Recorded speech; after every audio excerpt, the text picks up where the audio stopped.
शहर से दूर एक पुराना स्कूल था। इस स्कूल का नाम सेंट पीटर था। अपनी अनोखी और भयानक कहानियों से मशहूर था। इस स्कूल में रात के समय अजीबोगरीब आवाजें सुनाई देती थी, किसी को भी दहशत में डाल देती थी। वहाँ पढ़ने वाले बच्चों के बीच यह कहानी बहुत प्रचलित थी, काली रात का साया। यह कहानी स्कूल के लाइब्रेरी से जुड़ी थी, जो तीसरे मंजिल पर थी। लाइब्रेरी में पुरानी किताबें और फर्नीचर के अलावा बहुत ही रहस्यमय माहौल था। बच्चों का कहना था कि लाइब्रेरी में रात के समय अनदेखी शक्तियाँ सक्रिय होती है। कई छात्र ने बताया कि उन्होंने वहाँ लड़की की परछाई देखी थी, जो रात 12 बजे के बाद प्रकट होती है। रवि और उसके दोस्त यह कहानी को लेकर हमेशा मजाक करते थे। उन्हें नहीं लगता था कि इसमें कोई सच्चाई है। एक दिन उन्होंने तय किया इसमें कोई सच्चाई है। एक दिन उन्होंने तय किया कि वे खुद इस रहस्य का पता लगाएंगे। वे रात के 11 बजे स्कूल में छुप गए और लाइब्रेरी के तरफ बढ़ने लगे। लाइब्रेरी में घुसते ही उनको अजीब सा महसूस हुआ। कमरे में अजीब सा सन्नाटा था, जैसे कोई वहाँ उनकी उपस्थिति को महसूस कर रहा हो। अपना टॉर्च चलाया और चारों ओर देखा। अचानक उसकी नजर एक पुरानी डायरी पर पड़ी,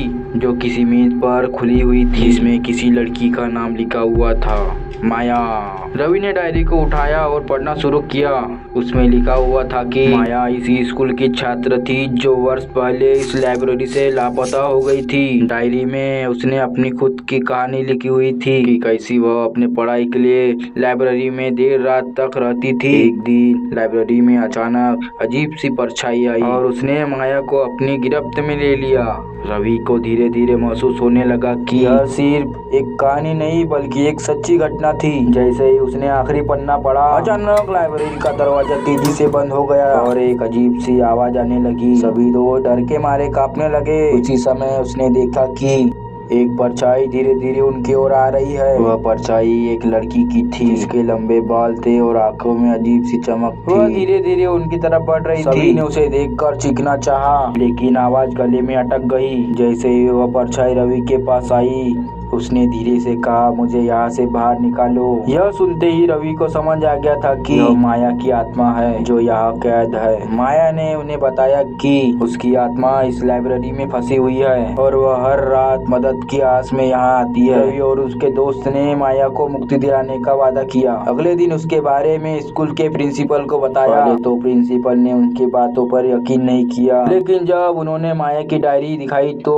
वह चौंक गया। अध्यापकों ने भी माया के बारे में बताया, जो उनके जमाने की छात्र थी। एक दिन के बाद स्कूल में एक अनुष्ठान किया गया, जिसमें माया की आत्मा को शांति दी गई। अनुष्ठान के बाद लाइब्रेरी में अजीब सी आवाज आना बंद हो गई और बच्चों ने फिर कभी उस परछाई को वहाँ नहीं देखा। रवि और उसके दोस्त हमेशा के लिए इस घटना को याद रखते हैं और जब स्कूल की लाइब्रेरी का जिक्र होता है और उसके दोस्त के रोंगटे खड़े हो जाते हैं। वीडियो पसंद आई होगी तो लाइक, सब्सक्राइब और शेयर करना और कमेंट में बताना कि यह वीडियो कैसी लगी आपको। धन्यवाद।